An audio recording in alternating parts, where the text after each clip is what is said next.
I'll never shake the memory of those sirens dying mid-wail, like the night itself choked on what was coming. It was a muggy July evening in Willow Creek Estates, the kind where the humidity sticks to your skin and the cicadas drown out your thoughts. I'm Jake Harper, been living here 12 years, fixing up my old Chevy in the garage and coaching my kids' Little League team. That night, though, my quiet little slice of suburbia turned into a damn nightmare, all because of one phone call.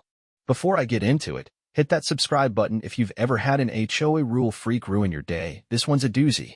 It was 7:32 p.m. when my phone lit up. Gary Williams, my neighbor across the street, was on the other end, voice cracking like glass. "Jake, it's Janette. She's not breathing." I called 911, but I'm losing it.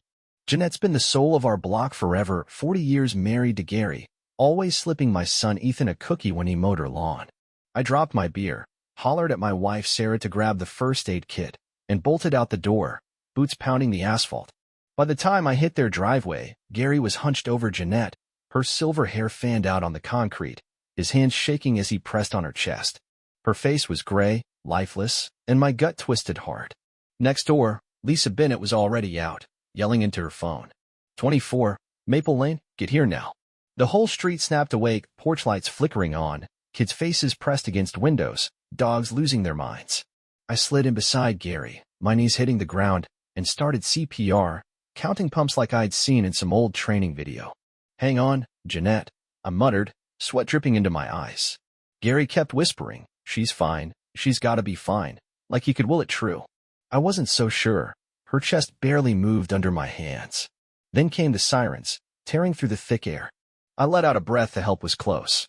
Red lights flashed at the gate, maybe 200 yards off. I could almost feel the paramedics rushing in. But then nothing. The sirens cut out. No roar of an engine, no boots on pavement. I glanced up, wiping my brow, and saw the ambulance stuck at the entrance, lights pulsing like a stalled heartbeat. "What's going on?"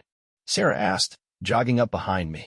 That's when I spotted Brad Morton, our HOA security guard, planted there like a brick wall in his Navy uniform, arms folded tight. Brad's the guy who lives for the rulebook, 6'2", buzz cut, always clutching that stupid clipboard. He's fined me twice this year, once for leaving my trash cans out past 8 a.m., once because my truck's oil stain violated aesthetic standards. A pain in the ass, sure, but I never thought he'd go this far. I squinted through the haze and saw him jabbing a finger at the ambulance driver. The paramedic, a woman with a blonde ponytail, jumped out, medbag swinging, shouting back at him. I couldn't hear the words, but her arms were flying like she was ready to deck him. "Gary, don't stop," I said, nodding at his shaky compressions. I stood, legs like jelly, and started toward the gate. Lisa caught up, her sandals slapping beside me. "What's he doing, Jake?" she hissed. "They've got to get through." As we closed in, Brad's voice hit me like a slap. "No visitor pass, no entry, HOA rules." The paramedic, Meredith Evans, I'd find out later, fired back. "This is life or death. Move." My stomach sank. Was he for real? Blocking an ambulance? Meredith lunged forward, eyes blazing, but Brad stepped up, blocking her like a linebacker, hand on his radio like he was some mall cop king. "Rules are rules," he said, cold as steel. I shouted, "Brad, it's Janette. She's dying, man." He didn't flinch. Lisa grabbed my arm, her grip tight. "He's gone nuts, Jake. This is insane." Back in the driveway, Gary's cries were getting louder, cutting through the ambulance's useless flashing lights. Time was running out, and I knew it. Something awful was about to go down. I stood there, heart pounding like a jackhammer, watching Brad Morton hold that gate like it was Fort Knox. The ambulance lights flashed red across his face, making him look more machine than man. Meredith, the paramedic, was practically vibrating with fury, her med bag slung low as she leaned into him. "You're killing someone," she shouted, voice cracking with desperation. I wanted to charge over and shove Brad myself, but Lisa's grip on my arm kept me rooted. Back at the driveway, Gary's sobs were a knife in my chest. Janette was slipping away, and we were all just standing here, helpless. If you're hooked on this HOA madness, drop a comment below. What would you do in my shoes? I glanced back at Gary, his hands still pressing on Janette's chest, slower now, like he was running out of steam. My wife Sarah was kneeling beside him, whispering, "You're doing great. Keep going." Ethan, my 12-year-old, peeked out from our porch, eyes wide. I waved him back inside. Last thing he needed was to see this. Meanwhile, at the gate, Things were escalating. Meredith tried to sidestep Brad, but he mirrored her move, barking, "Step back, ma'am," like she was some trespasser. I caught a glimpse of the ambulance driver, some guy with a buzz cut, leaning out the window, yelling into his radio. "Dispatch, we've got a situation. Security won't let us through." Across the street, Lisa's husband, Mike, was on his phone, pacing his lawn. "Yeah, Channel 5 News. Get someone out here. Now," he snapped. I didn't know it then, but that call would blow this whole thing wide open later. For now, all I could think was how every second Brad stood there was another second Janette didn't have. I took a step toward the gate, my boots crunching gravel. "Brad, listen to me," I called, trying to keep my voice steady. "This is Janette Williams, Cookies, Book Club, your kid's old piano teacher. Let them through." He finally looked at me, eyes narrow. "Jake, you know the policy. No pass, no entry, keeps the riffraff out." "Riffraff?" I almost laughed, it was so absurd. "They're paramedics, not burglars." I shot back. Meredith seized the moment, ducking under Brad's arm, but he grabbed her sleeve, yanking her back. She stumbled, catching herself on the gatepost. "Don't touch me," she snapped, wrenching free. My blood boiled, rules or not, this was crossing a line. At the same time, back at the house, Sarah's voice cut through the chaos. "Jake, she's got a pulse, faint, but it's there." My heart leapt, but it sank just as fast. Janette wasn't out of the woods, and the paramedics were still stuck. Lisa let go of my arm and ran toward the gate, screaming, "Brad, you're going to have blood on your hands." A crowd was forming now, neighbors spilling out, phones up, filming. Old Mrs. Carter from next door shuffled over in her slippers, muttering, "What's this world coming to?" Even Tom Jenkins, the HOA president, poked his head out, looking nervous in his polo shirt. I jogged closer to the gate, close enough to hear Meredith's radio crackle.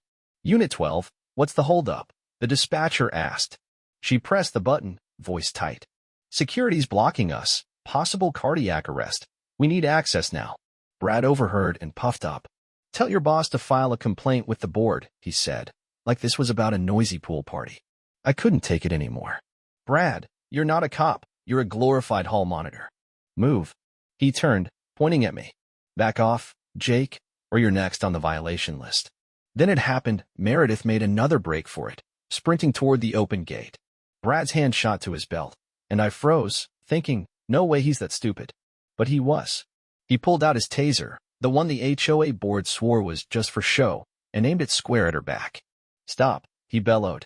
Tom slowed, Lisa gasped, the crowd went silent, and I heard Gary's faint cry from the driveway, "Janette, please." Meredith didn't stop. She was 10 feet from freedom, from saving a life. Then Brad pulled the trigger. The taser's crack split the air like a thunderclap, and Meredith hit the ground hard, her med bag skidding across the pavement.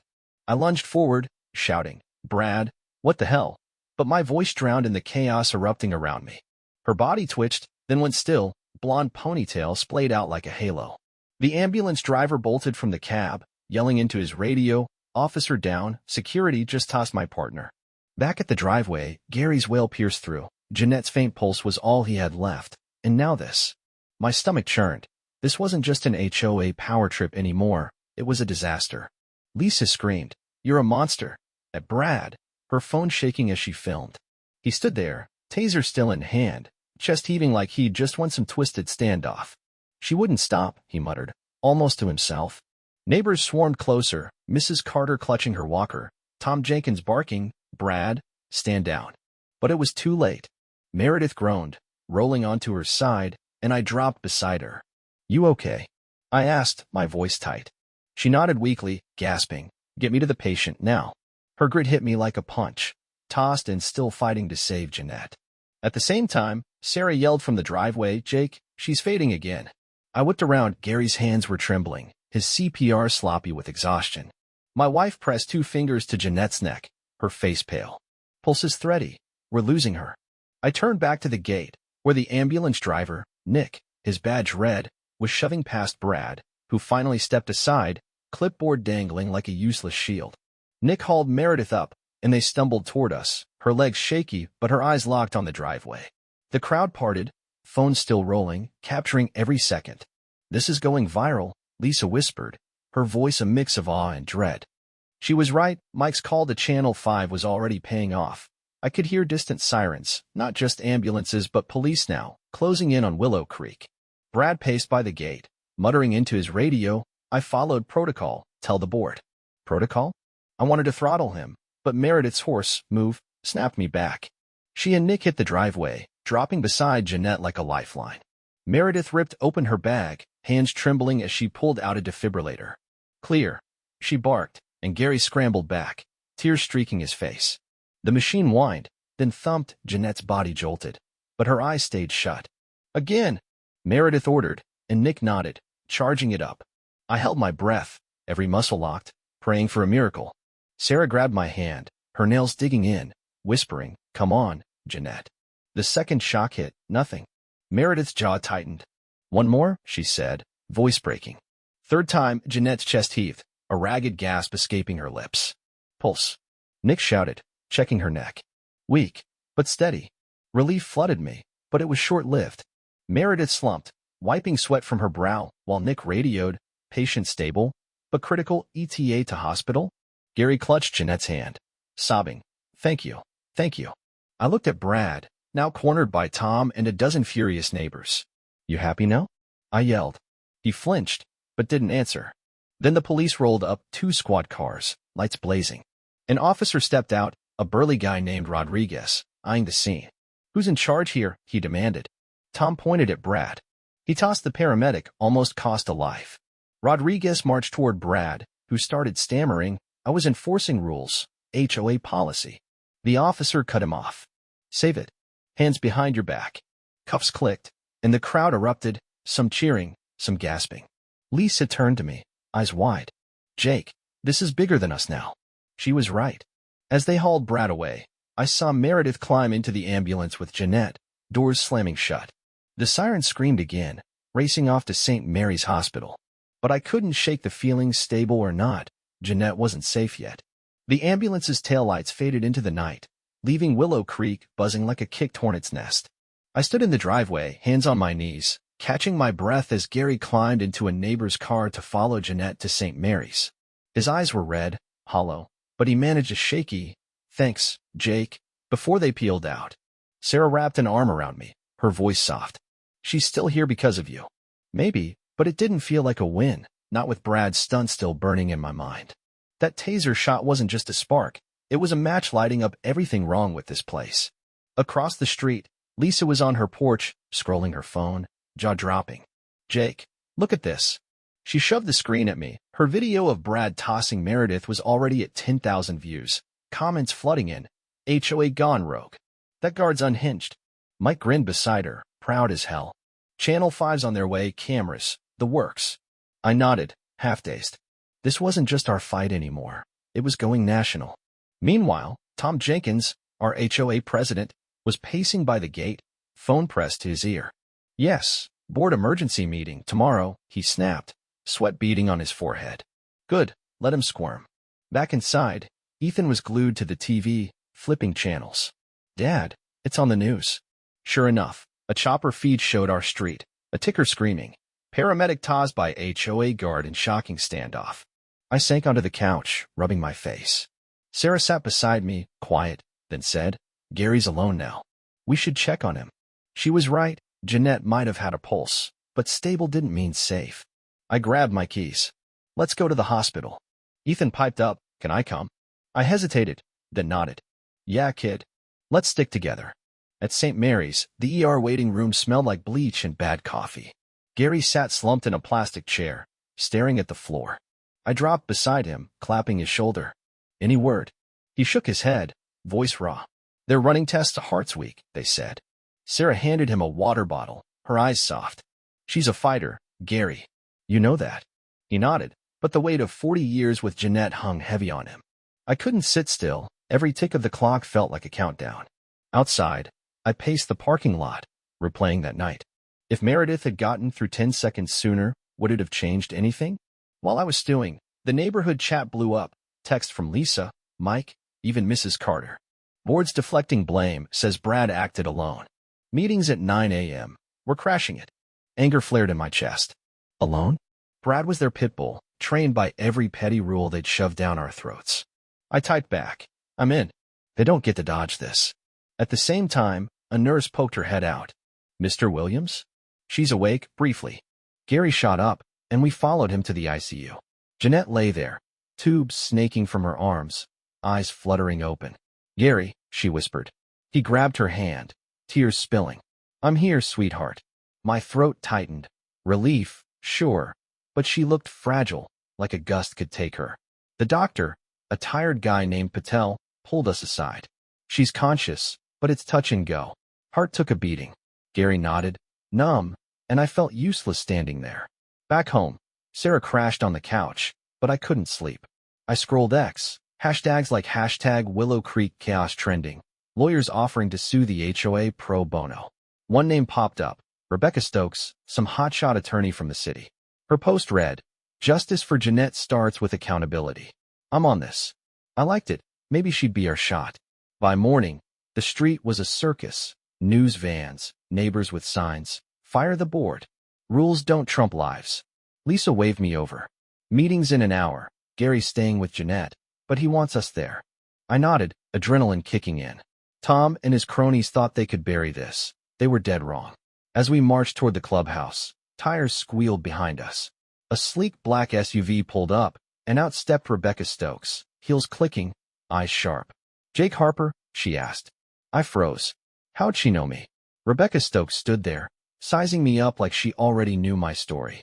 Jake Harper, she said again, voice crisp. I saw you in Lisa's video, yelling at that guard. You're my in. I blinked, caught off guard, as news vans honked behind her. The clubhouse loomed ahead, a beige box packed with neighbors ready to explode. Yeah, I stammered. We're heading to the HOA meeting. Gonna make him answer for this. She smirked, adjusting her blazer. Good. I'm crashing it with you. This board's about to meet their match. Inside, the air was thick with sweat and anger. 50 of us crammed into a room meant for 20, folding chairs creaking under the weight. Tom Jenkins stood at the front, flanked by the board. 5 stiff suits who looked like they'd rather be golfing. Lisa squeezed in beside me, whispering, they're sweating bullets. Outside, I caught glimpses of Channel 5 setting up cameras. Mike's doing, no doubt. Back at St. Mary's, Gary was still by Janette's side, texting me updates. She's awake, talking a little. Docs say it's still dicey. My chest tightened. He was counting on us to fight while he held her hand. Tom cleared his throat, voice shaky. We're here to address the, incident. Brad acted independently. HOA policy doesn't condone. A shout cut him off. Bull. You gave him that taser. It was Mike, red-faced, jabbing a finger. The room erupted. Mrs. Carter waved her cane, yelling, he nearly killed Janette. Tom raised his hands, pleading, we're investigating, I swear. But Rebecca stepped forward, heels clicking like gunfire. Investigating? She snapped. Your guard assaulted a paramedic, delayed critical care, and endangered a resident. That's not an investigation. That's a lawsuit. The crowd roared. Some cheered, some gasped. Tom's face went white. Who are you? He sputtered. Rebecca didn't flinch. Rebecca Stokes, attorney. I'm representing Gary Williams and Meredith Evans. You'll be hearing from me soon. I shot Lisa a look. She grinned like a kid on Christmas. At the same time, my phone buzzed. Gary again. Janette's asking for her garden. Wants to go home. I swallowed hard. She was fighting, but every word felt like a plea we couldn't answer yet. The board scrambled, whispering to each other. A woman with a tight bun, Carol, the treasurer, stood up. We followed state guidelines. Securities for safety. Rebecca fired back. Safety? Tell that to Janette. Hooked to machines because your safety blocked her ambulance. Mike yelled, resign, and the chant spread, resign, resign. Tom banged a gavel, shouting, order, but it was useless. Outside, protesters waved signs. HOA tyranny ends now. Their voices seeping through the walls. I stepped up, voice raw. My kid grew up with Janette's cookies. Gary's my neighbor, my friend. You let Brad turn rules into weapons. Where's your damn humanity? The room went quiet, all eyes on me. Tom stared, then dropped his gaze. Rebecca nodded, a spark in her eye. That's the case, Jake.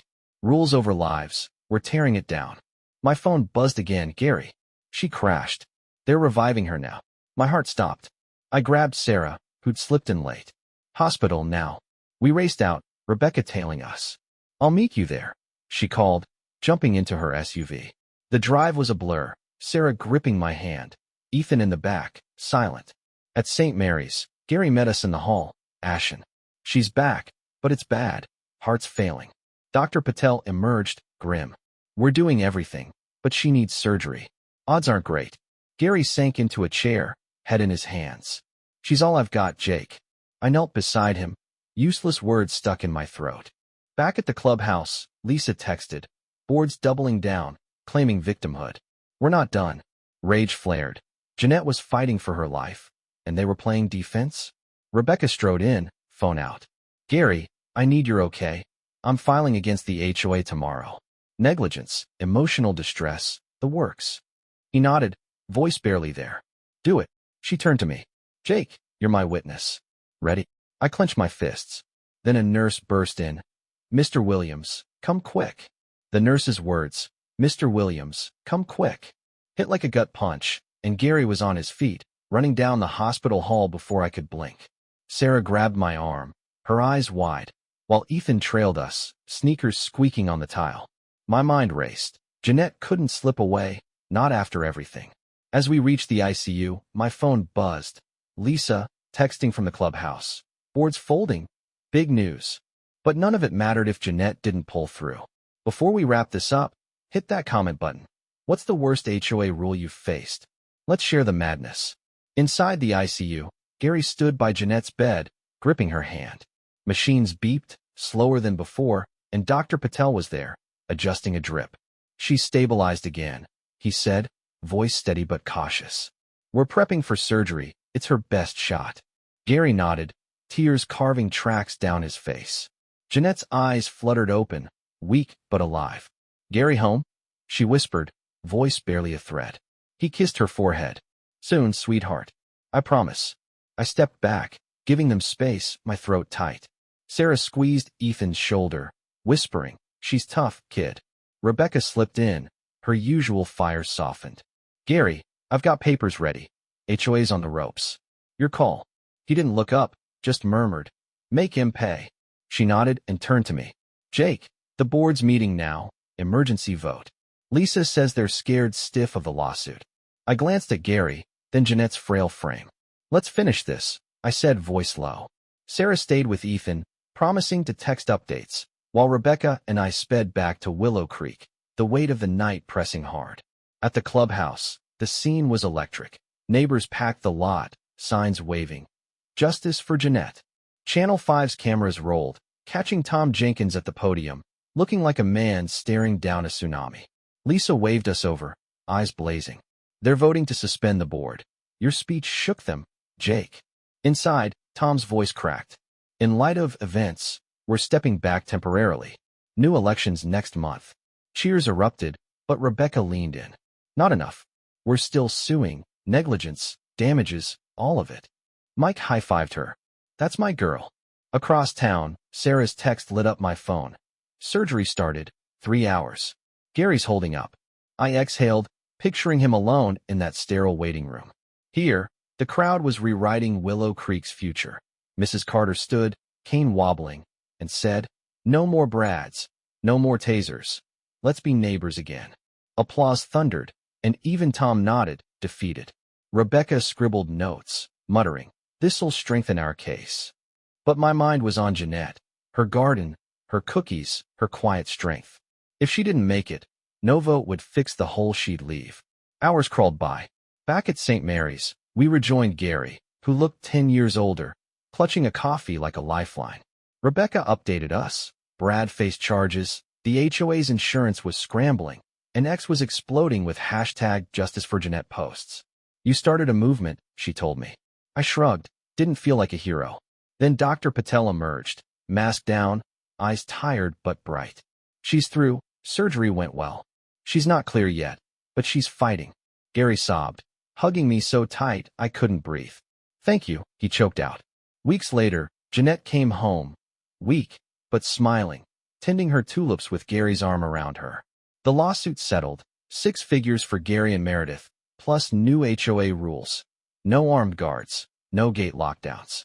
I ran for the board, won a seat, and pushed for a community garden named after Janette. At the ribbon cutting, she cut me a slice of her famous lemon cake, laughing. "Jake, you're trouble." Gary winked. "Good trouble." That night, Ethan hung a new basketball hoop, 3 inches from the sidewalk, just to spite the old rules. Looking back, Willow Creek changed because we stopped letting rules choke out compassion. Janette's heart beat stronger than any gate, and Gary's love carried her home. But I'll never forget those sirens going silent, or how close we came to losing her. Standing on my porch, watching kids play under new, softer streetlights, I know one thing. No fine, no clipboard, no taser's worth more than a neighbor's life.